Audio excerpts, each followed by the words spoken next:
आणि आता बघूया सविस्तर बातम्या। भारताचे माजी पंतप्रधान भारतरत्न अटल बिहारी वाजपेयी यांचे 16 ऑगस्ट रोजी दुःखद निधन झाले। त्यांना श्रद्धांजली वाहण्यासाठी सर्वपक्षीय शोकसभा यवतमाळच्या स्थानिक नगर परिषदेतील नगरभवनात रविवारी घेण्यात आली।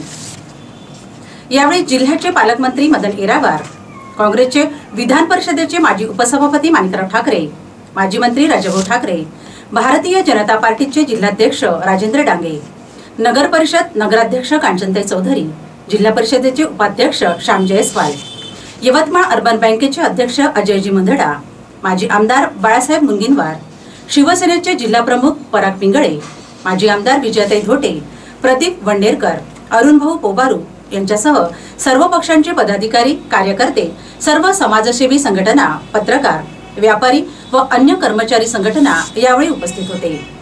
बघूयात श्रद्धांजली कार्यक्रम। आणि प्रचंड मोठी की संपूर्ण मैदान त्या ठिकाणी कस्तुरचंद पार्कवरचं भरलेलं होतं आणि फार काही आम्हाला भाषण ऐकायची सवय नव्हती किंवा त्यावेळेला ऐकण्याचा विषय नव्हता, परंतु ज्या पद्धतीनं ते काही वाक्य त्यांनी उच्चारली, ज्या पद्धतीनं त्यांचे हावभाव हातवारे त्या ठिकाणी करण्याची पद्धत होती, तेव्हा प्रचंड अशा प्रकारचे एक टाळ्या आणि उत्साह त्या सभेमध्ये दिसून येत होता। मग त्यांची छाप संपूर्ण जनतेवर होती। त्या ठिकाणी त्यांनी जे वक्तृत्व त्यांचं होतं त्यामध्ये अत्यंत निपुण अशा प्रकारचे अटलजी होते। सर्वांना तुम्हाला सर्वांना माहिती आहे, पण ते विरोधी पक्ष नेतासुद्धा असताना त्यांनी कधी व्यक्तिगत अशा प्रकारच्या टीका टिप्पणी केली नाही। शेवटी लोकशाही आपल्या देशाचा महत्त्वाचा भाग आहे आणि लोकशाहीमध्ये सत्ता येतात सत्ता जातात, परंतु कुठेही कोणावर बदला घेण्याच्या उद्देशाने अशा प्रकारची कुठे कारवाई अटलजींच्या काळामध्ये झाल्याचं एक सुद्धा उदाहरण देता येणार नाही। और आप सभी लोग भारतीय जनता पक्ष को जातिवादी पार्टी बोलते हो। जब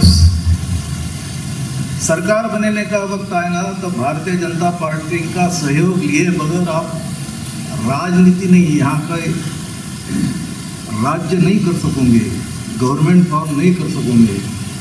उस वक्त भारतीय जनता पार्टी जातिवादी रहेगी या नहीं रहेगी, इसका जवाब मुझे आपसे चाहिए।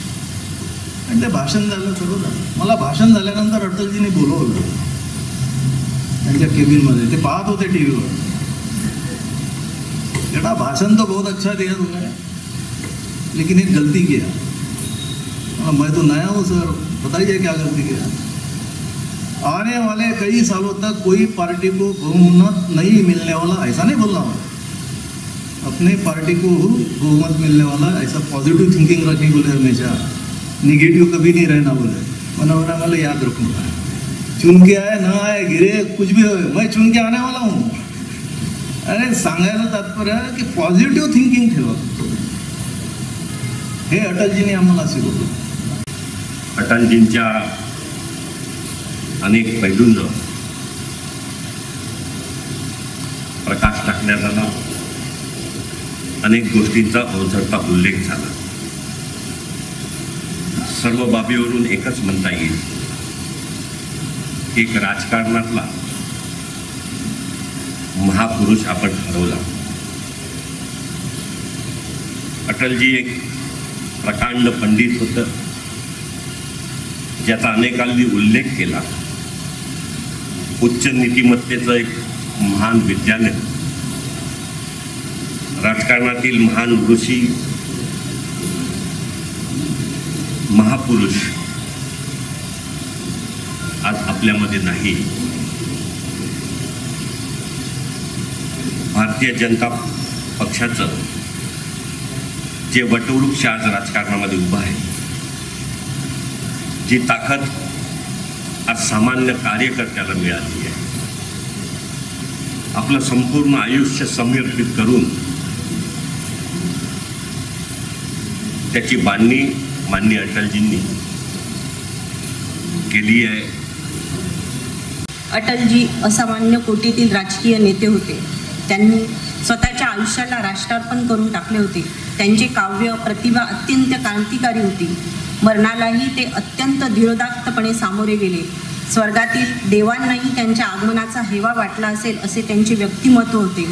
त्यांच्या सत्ताकाल फार कमी होता, पण त्या अल्प काळात त्यांनी पोखरणचा अणुस्फोट, कारगिलची लढाई आदी गोष्टीतून स्वतःचे नेतृत्व सिद्ध केले. अविश्वास प्रस्तावाला तोंड देताना ते डगमगले नाही. त्यांनी प्रस्तावावर मतदान होण्यापूर्वीच राजीनामा दिला आणि सत्तेला झिडकारून विरोधी बाकावर बसून राजधर्म निभावून दाखविला. विरोधकामध्येही त्यांची प्रतिमा सन्मानाची होती. पक्षाशी ध्येय धोरणाशी ते कायम एकनिष्ठ होते, पण त्यांनी सर्वच पक्षांच्या नेत्यांशी कायम प्रेमाचे संबंध जोपासले. स्वर्गीय अटलजींच्या अंतिम यात्रेत अनेक देशांच्या राष्ट्राध्यक्षांची उपस्थिती त्याची साक्ष आहे. मंत्री आणि राजकारण यात त्यांनी कधी गल्लत केली नाही. मानवतेच्या नात्याने त्यांनी मैत्री कायम राखून अनेकांशी जिव्हाळ्याचे संबंध जोपासले. त्यांच्यासारखा नेता आता होणे नाही. अशा या महान नेत्याच्या कर्तृत्वाला सलाम. मी चौधरी परिवाराच्या वतीने तथा या शहराची प्रथम नागरिक म्हणून आणि माझ्या शिवसेना पक्षातर्फे स्वर्गीय अटलजींना भावपूर्ण आदरयुक्त श्रद्धांजलि अर्पण करते. भारतवर्ष के 100 करोड़ जनता को गौरवान्वित होने का एक क्षण उन्होंने दिया था, जिससे हमारे देश की जनता पूरी एक अभिमान से, गर्व से भर गई थी. उसी प्रकार 99 में कारगिल युद्ध के समय जब युद्ध शुरू था, पाकिस्तान की हालत ख़राब थी, तो वो अमेरिका के थ्रू हमारे भी प्रेशर ला रहे थे. इसके लिए अटल बिहारी वाजपेयी को अमेरिका के राष्ट्रपति ने फ़ोन किया और उन्हें आने का आदेश दिया. तो अटल जी ने सीधा कहा कि मैं मेरे देश को इस हालत में छोड़ के नहीं आ सकता हूँ. ये उनका दृढ़ निश्चय और कूटनीति थी. अटल बिहारी वाजपेयी जी के बारे में हमने कुछ कहना बोले तो उसके लिए शब्द ही नहीं है, ना हमारी औकात है. इन्हीं शब्दों के साथ राजकीय क्षेत्रातलं, सामाजिक क्षेत्रातलं असं रसायन होतं. अटलजींच्या दुःखद निधनाने या देशामधली फार मोठी हानी झालीच. आणि अटलजी हे अमर आहे, अमर राहतील. त्यांचे विचार, त्यांचे कार्य या देशासाठी, पुढच्या पिढीसाठी, सर्वांसाठी प्रेरणादायी आहे.